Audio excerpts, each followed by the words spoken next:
Hello students, in this audio video, lecture 2 in the chapter short-run equilibrium output, we are going to discuss the concept of equilibrium output. Bracket में GDP means gross domestic product. मतलब पूरे economy में equilibrium output का मतलब short run में क्या होता है. तो यहाँ लिखा हुआ है equilibrium output also called equilibrium GDP or equilibrium income refers to that level of output in the economy where AS is equal to AD. AS means aggregate supply and AD means aggregate demand. देखो equilibrium output का मतलब होता है इतना output कि संतुलित हो, balanced हो. उस आउटपुट पे इतना ज़्यादा आउटपुट हो रहा है देश में कि ठीक एग्जैक्टली उतना ही डिमांड हो जा रहा है और इसके कारण इकोनॉमी में एक स्टेबिलिटी है. प्राइस राइज नहीं हो रहा, प्राइस फॉल नहीं हो रहा है, एक स्टेबल इकोनॉमी है. जितना प्रोडक्शन हो रहा है उस सब का सब सेल हो जा रहा है, इसीलिए aggregate supply is equal to aggregate demand हो जाएगा. तो ऐसा अगर स्थिति हो पूरे इकोनॉमी में कि aggregate supply is equal to aggregate demand हो जाए तो तब तक जब तक ऐसा होता रहेगा तब तक इकोनॉमी में स्टेबिलिटी रहेगी, प्राइस राइज फॉल नहीं होंगे. और जरा सा भी डिसबैलेंस होगा तो डिसइक्विलिब्रियम हो गया. अगर सप्लाई ज़्यादा हो जाएगा, डिमांड कम, तो प्राइस फॉल होंगे. अगर डिमांड ज़्यादा हो जाएंगे, सप्लाई कम हो जाएंगे तो प्राइस राइज होगा. तो ये डिसबैलेंस कंडीशन हो गया, डिसइक्विलिब्रियम हो गया. बट इक्विलिब्रियम आउटपुट का मतलब हो गया पूरे इकोनॉमी में when aggregate supply is equal to aggregate demand. हाँ, AS aggregate supply refers to the desired level of output in the economy. मतलब फ्यूचर प्लानिंग हम लोग करें कि भविष्य में अपने देश में कितना आउटपुट प्रोडक्शन होकर के गुड्स पूरे इकोनॉमी में बिक्री होने के लिए, सेल होने के लिए छोड़ा जाए, वो हो गया aggregate supply. It is the level of GDP that the producers wish to produce और plan to produce during an accounting year, also called ex ante AS.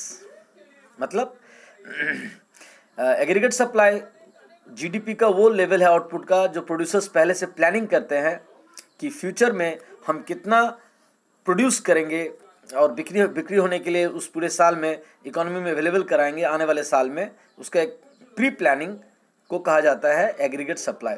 इसको कुछ लोग एक्स एंटे AS भी कहते हैं, x ante AS. AD on the other hand, aggregate demand on the other hand, refers to the level of GDP that the buyers wish to buy during an accounting year, also called ex ante AD. मतलब दूसरी तरफ एक accounting year में, एक पूरे साल में, आने वाले फाइनेंशियल ईयर में कंज्यूमर्स लोगों की तरफ से कितना एक्सपेक्ट किया जाए कि वो लोग कितना खरीदेंगे.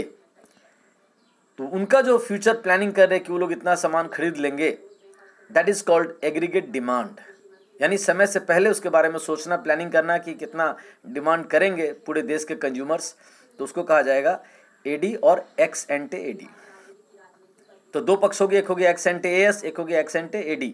एक्स एंटे AS बताता है कि future planning about aggregate supply in the economy and x ante AD बताता है future planning about aggregate demand in the economy. The equilibrium GDP means the equilibrium GDP, हमेशा याद रखिएगा इक्विलिब्रियम का मतलब होता है संतुलित, बैलेंस, स्थिर, जहां बदलाव न आए.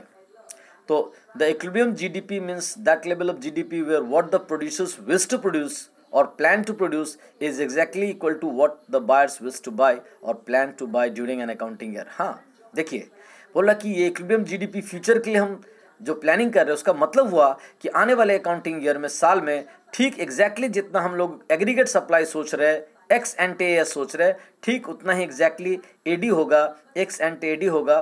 तो अगर AS is equal to AD होगा तो ऑब्वियसली प्राइस राइज नहीं होंगे, प्राइस फॉल नहीं होंगे और इकोनॉमी स्टेबल रहेगी, स्थिर रहेगी. और कोई भी गोडाउन में स्टॉक पड़ा हुआ नहीं रह जाएगा. जो भी प्रोडक्शन होंगे सब के सब उस साल में सेल हो जाएंगे, यानी कंज्यूमर्स के द्वारा डिमांड कर लिए जाएंगे. So that there is no excess production. हाँ, वही बोल रहा, एक्सेस प्रोडक्शन भी नहीं होगा, अनवांटेड स्टॉक्स गोडाउन में नहीं पड़े रह जाएंगे, और there is no shortage of, और ना ही अंडर प्रोडक्शन होगा, लेसर प्रोडक्शन होगा देन डिमांड. तो यानी इक्विलिब्रियम आउटपुट एक बैलेंस आउटपुट हो गया जहां पे फ्यूचर का demand is equal to future का सप्लाई के बराबर हो जाएगा. Equality between AS and AD. AS and AD यानी जब AS और AD इक्वल रहेंगे, बराबर रहेंगे, implies the equality between Y and AD. तो पूरे इकोनॉमी में वो इनकम और डिमांड यानी aggregate demand is equal to consumption expenditure, ध्यान दीजिएगा, वाई एंड ए डी बराबर हो जाएंगे, बिकॉज आपको पता है y is equal to A S, हम लोगों ने पहले भी पढ़ा था कि एग्रीगेट सप्लाई का कर्व y कर्व इनकम के कर्व को रिप्रेजेंटेट करता है। हाँ, अब यहाँ पे इधर दिखा हुआ है कि y is there an equilibrium in the economy when A S is equal to A D. Economy में तब संतुलन क्यों होता है, स्थिरता क्यों रहती है जब A S is equal to A D है, तब इकोनॉमी डिसबैलेंस क्यों नहीं हो जाती, क्यों बैलेंस हो जाता है?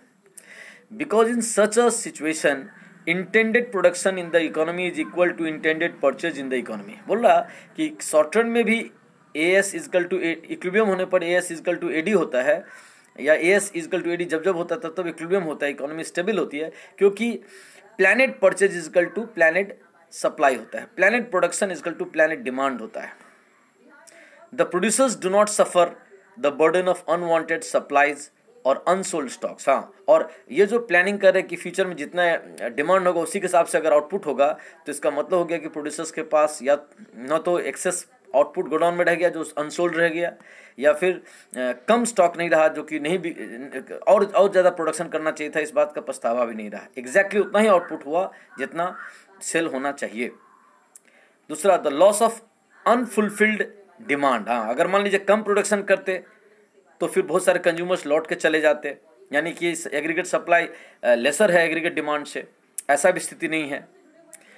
तो यानी exactly A S is equal to A D है, actual stocks with the producers equal to desired stocks with the producers, यानी कि A S is equal to A D वह स्थिति है जब प्रोड्यूसर्स के पास उतने ही स्टॉक्स है जितना उन्होंने प्लानिंग किया था, और मार्केट में actual demand is equal to desired demand है, इसीलिए A S is equal to A D हो जाता है। ठीक है, तो ये हम समझे, इसको आप यहाँ से पढ़िए, समझिए, और फिर अपने बुक से रीडिंग कीजिए, कंसेप्ट क्लियर कीजिए A S is equal to A D हुआ क्या। Thank you.